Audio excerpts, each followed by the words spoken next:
Kamu tahu nggak ada berapa agama di dunia? Kalau di Indonesia, agama yang diakui itu ada 7. Tapi agama yang ada di seluruh dunia sebenarnya jauh lebih banyak. Totalnya ada lebih dari 4.000 agama dan kepercayaan. Berdasarkan jumlah pemeluknya, agama terbesar di dunia saat ini adalah agama Kristen. Setelah itu, yang kedua adalah agama Islam. Kalau dilihat dari perkembangan Islam saat ini, kira-kira kapan ya agama Islam bisa menjadi agama terbesar dengan pemeluk terbanyak di dunia? Baiklah, di video ini aku bakal ngomongin perkembangan Islam di dunia, termasuk di Indonesia, yang saat ini jumlah pemeluk agama Islam terbanyak sedunia. Lalu, kapan perkiraan Islam bisa jadi agama terbesar? Dan apa aja perubahan yang terjadi kalau Islam jadi agama terbesar sedunia?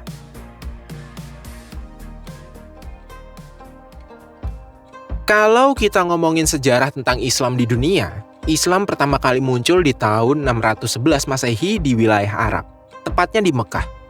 Ajaran ini dibawa oleh Nabi Muhammad, lalu menyebar dengan cukup cepat ke berbagai wilayah di Timur Tengah, Afrika Utara, hingga Asia. Kalau kita lihat kondisi sekarang, Islam memang sudah menjadi salah satu agama terbesar di dunia. Nomor satunya ada agama Kristen dengan jumlah 2,3 miliar. Lalu agama Islam berada di nomor 2 dengan jumlah sekitar 2 miliar. Nah, Indonesia berkontribusi lebih dari 10% dari jumlah pemeluk agama Islam di dunia. Soalnya, sekarang jumlah penduduk Muslim di Indonesia mencapai sekitar 249,8 juta orang di awal tahun 2025. Jumlah yang besar ini bikin Indonesia jadi negara nomor 1 dengan penduduk Muslim terbanyak di dunia. Tanda lain bahwa agama Islam terus berkembang bisa dilihat dari jumlah masjid yang juga semakin banyak. Saat ini, diperkirakan ada lebih dari 3 juta masjid di seluruh dunia. Dan Indonesia lagi-lagi jadi negara dengan jumlah masjid terbanyak. Diperkirakan ada lebih dari 800.000 masjid dan musola yang tersebar di seluruh Indonesia. Bahkan, masjid di Amerika saat ini tuh juga makin banyak. Kalau dibandingin sama jumlah tahun 2010, di tahun 2024 meningkat 31% menjadi 2.700 masjid. Selain itu, ada juga banyak negara dengan mayoritas penduduk Muslim. Bahkan, beberapa negara mengalami peningkatan jumlah Muslim yang cukup signifikan dalam beberapa dekade terakhir. Di Eropa misalnya, jumlah penduduk Muslim terus meningkat. Dari tahun 2010 ke tahun 2020, meningkat sekitar 46 juta orang. Alasannya beragam, mulai dari tingkat kelahiran, migrasi, sampai ada yang login dari agama lain. Dengan semakin berkembangnya agama Islam saat ini, kira-kira berapa tahun lagi ya Islam bisa jadi agama terbesar di dunia?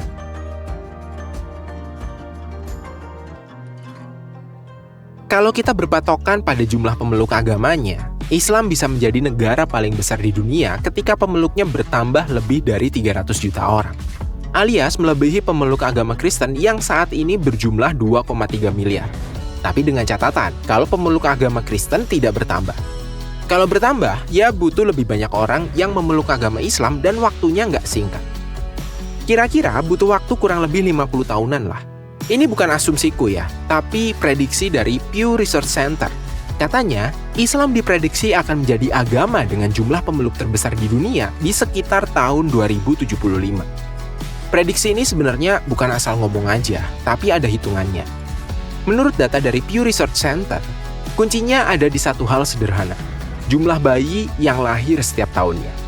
Di periode 2030 sampai 2035, bayi yang lahir dari keluarga Muslim diperkirakan mencapai sekitar 225 juta.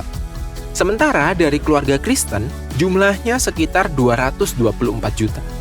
Kelihatannya beda tipis, cuma selisih 1 juta. Tapi ini yang menarik, karena selisih kecil ini terus terjadi setiap periode, lama-lama efeknya jadi besar.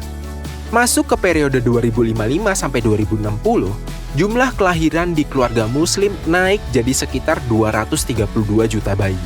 Sementara di keluarga Kristen sekitar 226 juta bayi. Artinya, selisihnya makin lebar. Kalau ini kita bayangin seperti tabungan populasi. Setiap tahun umat Islam nambah sedikit lebih banyak dibandingkan umat Kristen. Dan karena basisnya sudah miliaran orang, Selisih kecil ini kalau dikumpulin selama puluhan tahun, hasilnya bisa mengubah urutan terbesar di dunia.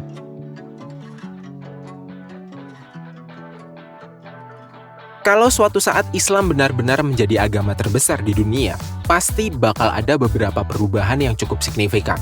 Yang pertama, dari sisi demografi dan budaya. Pusat budaya global bisa bergeser, dengan pengaruh budaya dari negara-negara Muslim menjadi lebih dominan dalam berbagai aspek kehidupan, termasuk gaya hidup dan nilai sosial. Tentunya, perkembangan budaya kayak K-pop, J-pop, Western, atau bahkan yang saat ini lagi naik daun itu T-pop atau Thailand pop, gak akan semasif sekarang. Karena kayak yang kita tahu, mendengarkan musik seperti ini dilarang di Islam kalau bikin sampai lupa ibadah. Yang kedua, dari sisi politik dan ekonomi. Negara-negara dengan mayoritas Muslim bisa memiliki pengaruh yang lebih besar dalam kebijakan global, terutama dalam isu-isu internasional. Dari sisi politik, pengaruh negara-negara mayoritas Muslim juga bisa semakin kuat dalam forum internasional. Misalnya dalam isu Palestina, konflik Timur Tengah, atau kebijakan terkait Islamofobia di berbagai negara. Kalau jumlah dan kekuatan politik makin besar, suara negara-negara ini juga bisa lebih diperhitungkan dalam keputusan global. Lalu di sisi ekonominya, negara-negara dengan sistem keuangan berbasis syariah bisa semakin berkembang dan jadi alternatif global. Bank syariah, investasi halal, sampai industri halal seperti makanan, fashion, dan pariwisata bisa makin mendominasi pasar internasional. Yang ketiga, dari sisi hukum, pendidikan, dan sosial. Beberapa negara mungkin akan semakin memperkuat nilai-nilai berbasis agama dalam sistem mereka. Tapi ini tetap bergantung pada masing-masing negara, karena setiap negara punya sistem yang berbeda-beda. Di bidang pendidikan, kurikulum juga bisa ikut berubah. Misalnya, pendidikan agama bisa mendapatkan porsi yang lebih besar, atau nilai-nilai moral berbasis agama lebih ditekankan dalam sistem pendidikan. Yang penting untuk dipahami, perubahan ini tidak selalu berarti konflik.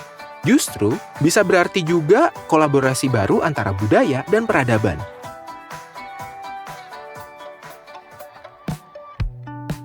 Oke, jadi kemungkinan Islam menjadi agama terbesar di dunia itu memang ada.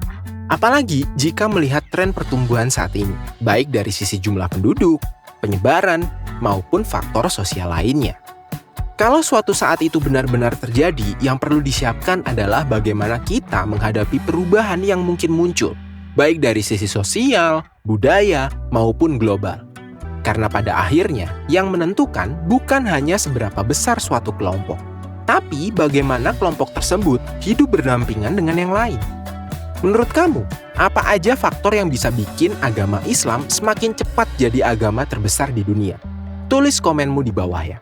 Kalau kamu suka sama video ini dan mau dibahasin hal yang serupa, jangan lupa like, share, dan subscribe channel Baiklah.